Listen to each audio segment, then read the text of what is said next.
YouTube channel let's to study with tricks. Viewers, जैसा कि आप सभी लोग जानते हैं, कल यूपी टीजीटी और पीजीटी का नोटिफिकेशन जारी हो गया था। यूपी टीजीटी के लिए जो पूरा नोटिफिकेशन था उस पर वीडियो हमने कल बना दी थी। तो आज हम बात करेंगे यूपी पीजीटी के बारे में, देखेंगे डिटेल में इसके लिए यूपी पीजीटी के बारे में और देखेंगे कि इसमें क्या है, सब कुछ डिटेल से जानेंगे। तो चलिए शुरू करते हैं जल्दी से। देखिए, सबसे पहले देख लेते हैं कि इसको ऑनलाइन आवेदन पंजीकरण प्रारंभ करने की तिथि जो आज से शुरू हो चुकी है, यानी 9/6/2022 से आज से इसके फॉर्म फिल होने शुरू हो चुके हैं और इसको सबमिट करने की अंतिम तिथि जो है वो 9/7/2022 यानी ठीक 1 महीने बाद की है। ठीक, आगे बढ़ते हैं। अब ये देखते हैं, ये इसकी वेबसाइट दी गई है। अगर आप खुद से फॉर्म फिल करने वाले हैं तो वेबसाइट आप स्क्रीन पर देख सकते हैं, इसे नोट डाउन कर सकते हैं। और अगर आप कैफे से फिल कराने वाले हैं तो आपको इसे नोट डाउन करने की ज़रूरत नहीं है, या अगर पूरा नोटिफिकेशन आप खुद से डिटेल में पढ़ना चाहते हैं तो भी आप ये वेबसाइट नोट कर सकते हैं। ठीक, आगे बढ़ते हैं।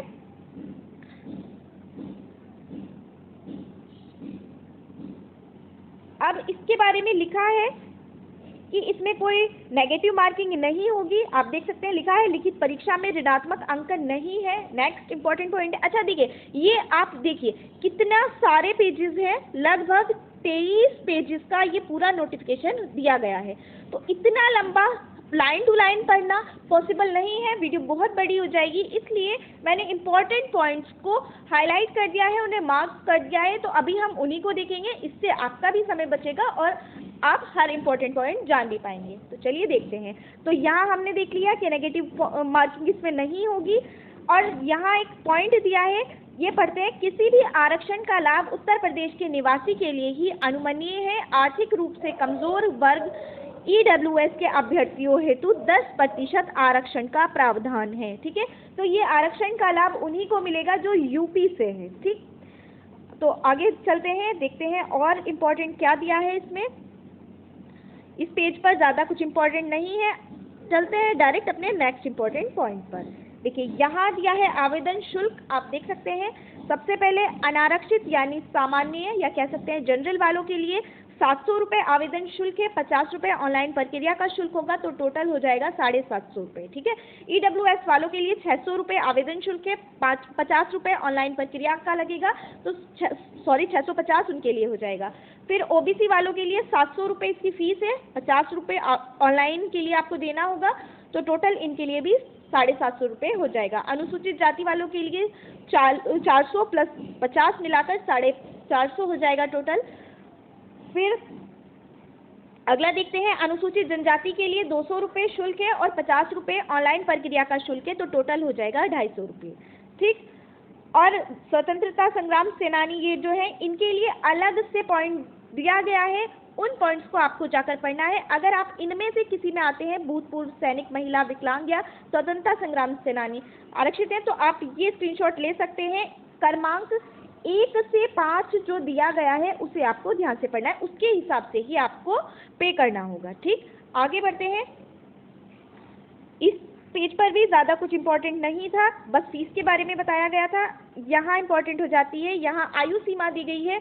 आयु सीमा 1 जुलाई 2022 को 21 वर्ष से कम ना हो, यानी आपकी एज 1 जुलाई 2022 तक 21 वर्ष हो जानी चाहिए। अगर आपकी 21 वर्ष नहीं होती है तो आप ये फॉर्म नहीं फिल कर पाएंगे। ठीक, आगे बढ़ते हैं।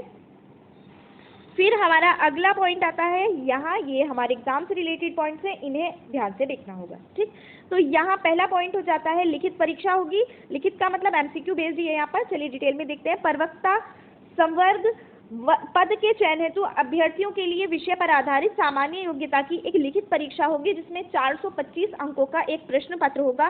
प्रश्न पत्र में कुल 125 प्रश्न होंगे, प्रत्येक प्रश्न 3.4 अंक का होगा, सभी प्रश्न अनिवार्य होंगे। ठीक, तो 125 प्रश्न होंगे, 425 नंबर का पेपर होगा, सभी क्वेश्चन आपको करने होंगे और प्रत्येक प्रश्न के लिए जो आपको मिलेंगे मार्क्स वो होंगे 3.4 अंक। ठीक, तो समय आपको इसके लिए मिलेगा 2 घंटे। आप देख सकते हैं लिखित परीक्षा में प्रश्न पत्र को हल करने की समय अवधि 2 घंटे की होगी। प्रश्न का स्वरूप अगर हम देखें तो MCQ बेस्ड होगा।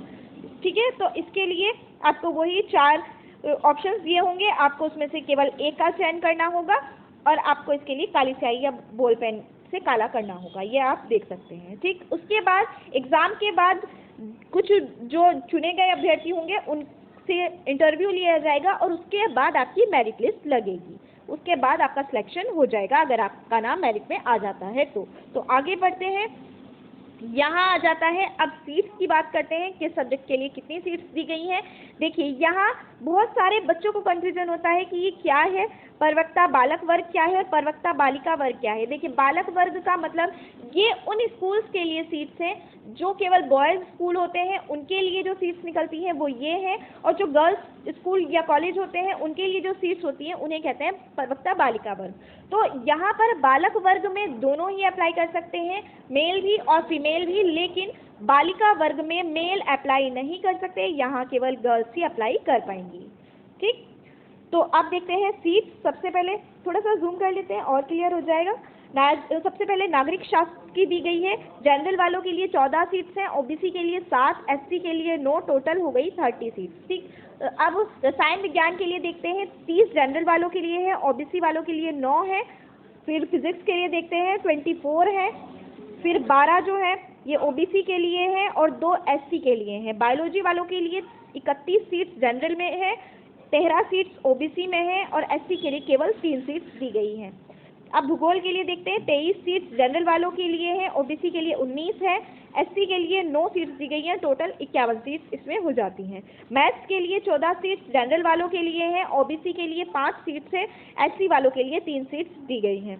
इंग्लिश के लिए 37 सीट्स है जनरल वालों के लिए, ओबीसी के लिए 18 है और एससी वालों के लिए 7 सीट्स केवल दी गई हैं। समाजशास्त्र के लिए 15 सीट जनरल वालों को मिली हैं, ओबीसी को 3 सीट्स दी गई हैं और एससी को 4 सीट्स दी गई हैं। अर्थशास्त्र के लिए देखते हैं, 29 सीट्स जनरल वालों के लिए हैं, ओबीसी के लिए 15 सीट्स हैं और एससी के लिए 10 सीट्स हैं, तो इस तरह से टोटल 54 सीट्स मिल जाती हैं। इतिहास के लिए 9 सीट्स जनरल वालों के लिए है, 5 सीट ओबीसी के लिए है और एससी के लिए कोई सीट नहीं है।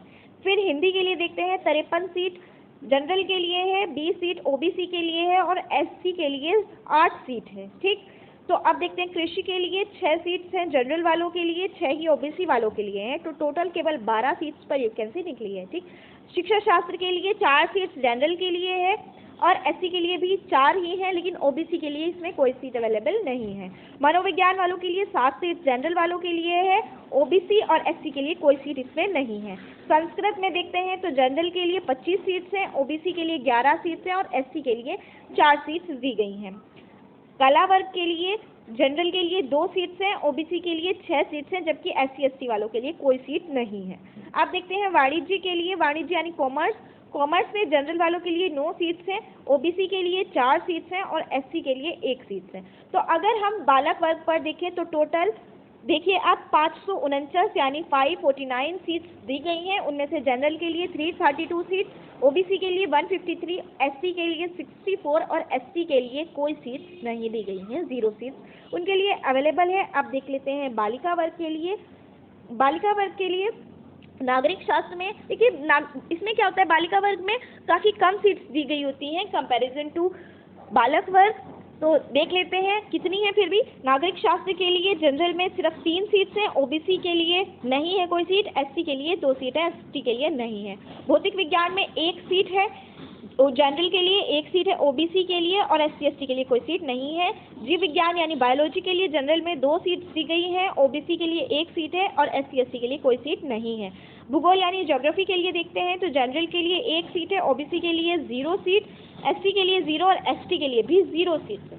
ठीक, अब इंग्लिश के लिए देखते हैं, 11 सीट्स जनरल के लिए हैं, 3 सीट्स ओबीसी के लिए हैं, एससी एसटी के लिए कोई सीट इसमें भी नहीं है। समाजशास्त्र में 1 सीट समाजशास्त्र के लिए है, ओबीसी के लिए 0 सीट है, एससी के लिए 1 सीट है और एसटी के लिए कोई सीट नहीं है।